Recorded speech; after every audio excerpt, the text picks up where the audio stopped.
शुरुआत करते हैं झारखंड और देश की बड़ी खबरों के साथ। रांची सदर थाना क्षेत्र स्थित खोरहा टोली में बारिश पानी के तेज बहाव में बहने वाली बाइक सवार युवक का 2 दिनों बाद भी कुछ पता नहीं चला है। बुधवार को भी स्वर्णरेखा नदी में एनडीआरएफ की टीम ने युवक को ढूंढने का प्रयास किया, लेकिन सफलता नहीं मिली। बता दें कि हजारीबाग निवासी उमेश राणा 2 दिन पहले कोकर के खोरहा टोली स्थित पुलिया से बाइक बारिश के बाद उफनाई नाले के पानी में बह गया था। उमेश राणा अरगोड़ा स्थित एक दुकान में कारपेंटर का काम करते थे। झारखंड में कोरोना से संक्रमित मरीजों की मौत का आंकड़ा 500 के पार कर चुका है। सुबह में मंगलवार रात तक मिले 52,296 मरीजों में से 503 मरीजों की मौत हो चुकी है। हालांकि राष्ट्रीय औसत 1.68% के मुकाबले राज्य में मृत्यु दर 0.90 अधिक कम है। राज्य का एकमात्र जिला पूर्वी सिंहभूम ऐसा है जहां मृत्यु दर राष्ट्रीय औसत से ज्यादा है। अब तक मिले 95 से 54 मरीजों में पूर्वी सिंहभूम में 226 मरीजों की मौत के साथ यहां मौत का प्रतिशत 2.36 पहुंच चुका है। मौत प्रतिशत के मामले में धनबाद 1.10 दूसरे व साहिबगंज 0.94 तीसरे स्थान पर है। मृतकों की संख्या के मामले में रांची वैसे तो दूसरे स्थान पर है, लेकिन मौत की प्रतिशत की बात करें तो रांची में अब तक महज 0.7% मरीजों की मौत हुई है। राज्य का एकमात्र जिला जामताड़ा ही ऐसा है जहां अब तक एक भी मौत की पुष्टि नहीं हुई है।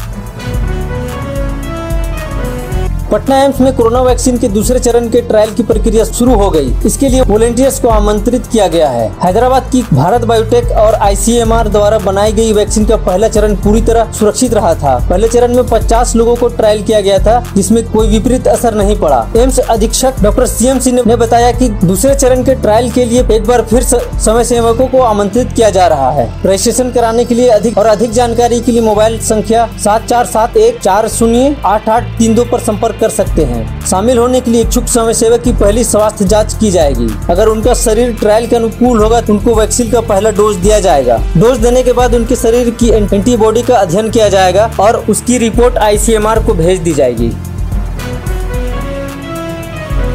झारखंड सरकार अगर राजी हो तो झारखंड में पिछड़ा वर्ग समुदाय से आने वाले लोगों को राज्य सरकार की नौकरियों में 36% आरक्षण मिल सकता है। झारखंड में पिछड़े वर्गों के लिए राज्य आयोग ने इसकी अनुशंसा की है। आवश्यक प्रक्रिया पूरी करने के लिए इसे मुख्यमंत्री कार्यालय को भेज दिया है। आयोग ने राज्य सरकार को पिछड़े वर्गों के लिए सरकारी नौकरियों में अधिकतम 50% सीट तक आरक्षित रखने की छूट दी है। झारखंड में पिछड़ा वर्ग से आने वाले लोगों को सरकारी नौकरियों में अभी 14% आरक्षण मिलता है। झारखंड में पिछड़ा वर्गों के लिए राज्य आयोग जल्दी ही इसके बारे में विस्तृत प्रतिवेदन राज्य सरकार को भेजेगा। आयोग की ओर से विभिन्न राज्यों में पिछड़े वर्गों के आरक्षण के लिए किए गए प्रावधानों के प्रति भी राज्य सरकार को भेजी जाएगी।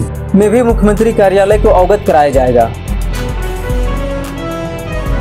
कोरोना वायरस ने विदेश में नौकरी पर ग्रहण लगा दिया है। 6 महीनों में लगभग 7,000 युवक खाड़ी देशों में नई नौकरी पाने से वंचित रह गए। जमशेदपुर से प्रति माह औसतन 1200 युवक खाड़ी देशों में नई बहाली के लिए जाते थे, लेकिन ये काम पूरी तरह से बंद है। इंटरव्यू और मेडिकल देने के बावजूद लगभग 2000 युवक अब भी वीजा का इंतजार कर रहे हैं। इसकी नियुक्ति अलग अलग कंपनियों में एजेंसी के माध्यम से हो गई है। नौकरी को लेकर वो इतने सशंकित हैं कि वो अपने काम के बारे में किसी को बताना तक नहीं चाहते। कोरोना का असर पासपोर्ट बनने पर भी पड़ा है। पहले जहाँ शहर में प्रतिदिन 70 से 80 पासपोर्ट के आवेदन जाँच के लिए आते थे, अब उसकी संख्या घटकर 10 से 12 के बीच पहुंच गई है। यानी जब विदेश में नौकरियां ही नहीं तो लोग पासपोर्ट भी बनवाना नहीं चाह रहे।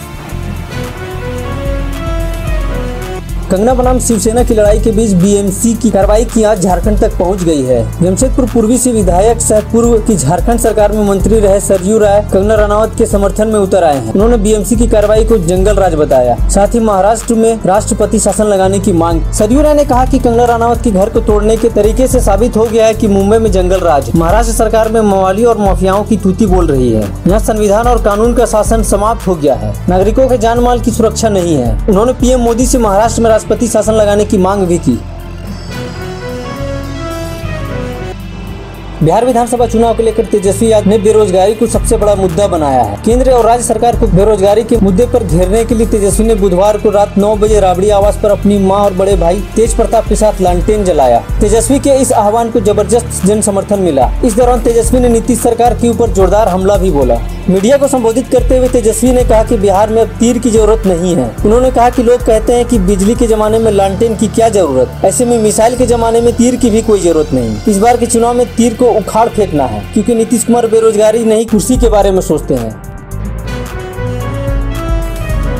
कोरोना महामारी के कारण मार्च से बंद स्कूल देश के कुछ राज्य केंद्र शासित प्रदेश में 21 सितंबर से खुल सकेंगे।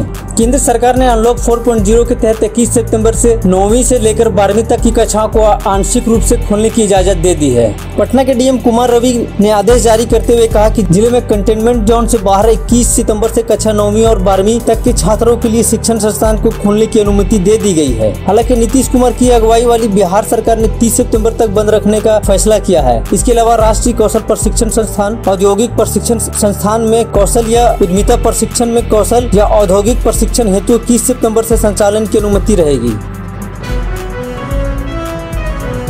बेरोजगारी के खिलाफ सांकेतिक विरोध प्रदर्शन में बुधवार को रात 9 बजे से 9 मिनट तक लालू परिवार ने लालटेन जलाया। तेजस्वी के आह्वान पर राज्य भर में बेरोजगार युवकों ने दिया मोमबत्ती और लालटेन जलाकर रोजगार देने की मांग। बेरोजगारी के खिलाफ बिहार ही नहीं बल्कि उत्तर प्रदेश से लेकर सिंगापुर तक लालटेन जलाया गया। पटना में 10 सर्कुलर रोड स्थित राबड़ी आवास के बाहर रात 9 बजे लालू परिवार ने लालटेन जलाया। तेज प्रताप, तेजस्वी और राबड़ी देवी ने 9 मिनट तक लालटेन लेकर खड़े रहे। उनके साथ राजद समर्थ लालटेन लेकर खड़े दिखाई दिए। उधर दूसरी ओर तेजस्वी की बहन रोहिणी आचार्य ने भी सिंगापुर में अपने घर पर लालटेन जलाया।